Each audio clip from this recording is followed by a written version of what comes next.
ربي رحمة السياق ربي لزخينيا أما اللي ربي ندندها جنة سار بسياغن أكمل التدوتي أكمل الجلافة تمتي سبون ما وان جامنتان وان جامتان هاديتو هدو نما خينيا خسلا أكمل التدوي دبم سيسي أكا هاي صاحين باني وني يقول قرو وأنا ما دبو هايسا أرمون أدو بيتوتي أدو بيتو ديغا خي خنا حق خي دبم سيستي أدو بيخني تدرا ورمات را دلتي ورمات را دلتي نانو أترا دلتي ديتو ديغا خي خنا أولو برا ختنيتي bineensa baalagee kana yaamanii koonsartii akka inni jimma keessa taasisu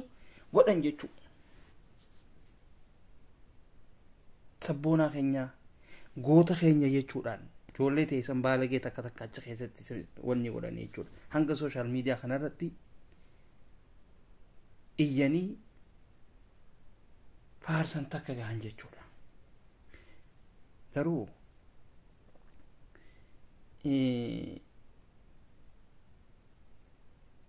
ifaan ifatti akka namtichi sakraanni akka namtichi sharmoonni khonsijjeese durillee haadhoo isanii garuu dhugatti ati nama haqaa ta'uu kee arrallee akka du'atee tana duuba namni kun jiru ragaan ni jira jechuudha unoo gurbaan Andu'aalam dubbatee jira wanni hafe hin jiru bar wanni hafe hin jiru bar ani isa kana ni shakka akka inni Hacaaluu hucciise Hacaaluu Hundeessaadha akka inni kun hucciise ni shakka sigari akka inni Hacaaluu maaksii uffatee fuula isaa dho'ifatee hucciise ni mbi'e ragaan kana achi hin jirtu jechuudha kun waan qabatamaadha shawaayeen haawwanni gootu shawaayeen kun otan rijaal yaaree dirrattu bobbahaa jirtuumi amaaraa waliin shawaayeen kun diibuutanuma Hacaaluu Hundeessaa nama isa ajjeese odoo beekanii asirraa suuraa isaa piroofaayil godhatanii iyyaa jiranii ni beekan nama isa ajjeese beekaa dho'isaniiti amaarummaa keessa jira Hacaaluu Hundeessaadha eenyu akka ajjeese dho'isan beekaa sanyiitiitu amaara dhaabbata waan ta'eef rijaaleetti ilma Oromoodha ta'uu odoo beekaniiti amaara shiraan guutame kan akkamitti gurbaa kana fuunee mana hidhaatti ol darbina ja'ee sa'a 24 guyyaa hunda akkanatti irratti hojjetu kana irratti dalagu kana fuudhanii walii galanii gurbaa akka inni hidhamu taasisan amaara ifiifuu hojiin isaanii hojii fokkottuudha warri silaa seendoomii ja'an suni dheeraa fi dhiirti akka wal fuutu dheeraa fi dhiirata wal fuutu dhalaa fi dhalaata wal fuutu isaan malee hin jiru tiktook irraa amaara malee namni Oromoodha hawaan san irratti hirmaatu hawaan san dubbatu hawaan san leellisu hin jiru garuu kana shawaan ilmaan diqaalaadha arraan tana lijaareetsan heesisan jechuudha kun maal nama agarsiisa kana duuba akka shawaan waa dhoysitu bookee boochisuu malee kana nama agarsiisa jechuudha kanaaf yeroo duraatiif ana kan akka ati Caalaa Bultumeedhaa sijjeesee ijoollee biratti huccuusaa ta ittiin si jeesisan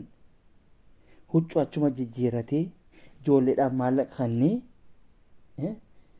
jimaadhaaf kana kanallee bibbitee fi achi biraa deeme telefoonni yeroo duraa nab bilbilameetiin akkasitti sagalee siivilii sagalee san sooshaal miidiyaa irra gadhiise jechuudha feesbuuk irra gadhiise eegas booda yaka'oonni hundinuu bilbilamee gaafatame jechuudha haareetti.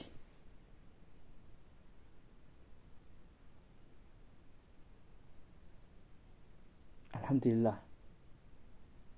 nuti akka kiyyaan haqa irratti waa dalayna malee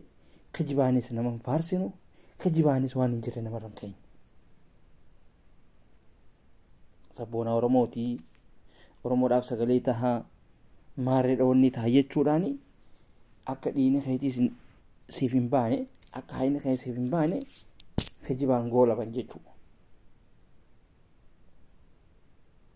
Sigalee rabbiin haqa keen dhoysine malee haqa keen dhoysine ka dhoyse ijoolluma teenya ta jimmaati ummatuma keenya ka jimmaati warra caalaa yaameechitti koonsartii godheef jimma keessatti isaan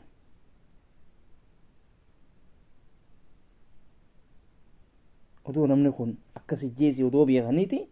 achitti yaamanii koonsartii qopheessaniif har'a kunoo Andu'aalamiis rabbiitu baase malee isaa jedhe kan na nyaachuu ga'e itti dhokaasee bara gurbaa waan isaa ummata harkaa baasee fi harka kaayee isallee itti dhokaasee as bahee hun akkanaan tahee faannoon akkana na gootee jee as bahe kajiba sanirratti guyyoo waariyootis yaada irra kannatee jechuudha. Ragaan kanaa achi hin jiru. Ragaan kanaa achi hin jiru. Du'a Maamad Sa'id duuba ka jiru isa kana. Bineensa baalagee kana. Barbaada warri Jimmaa. Barbaadaati namticha kana hidhaati gumaa isaa fuudha. Taphattan isiniiti. Taphattan. Akkuma koonsartii dheessitan ibsanitti haqa mucaa kanaa baasa. Wanni kijiba walirra qaqqabnuuf hin jiru. Kijibaa wal faarsuu dhiisa. Hattuu wal geesse.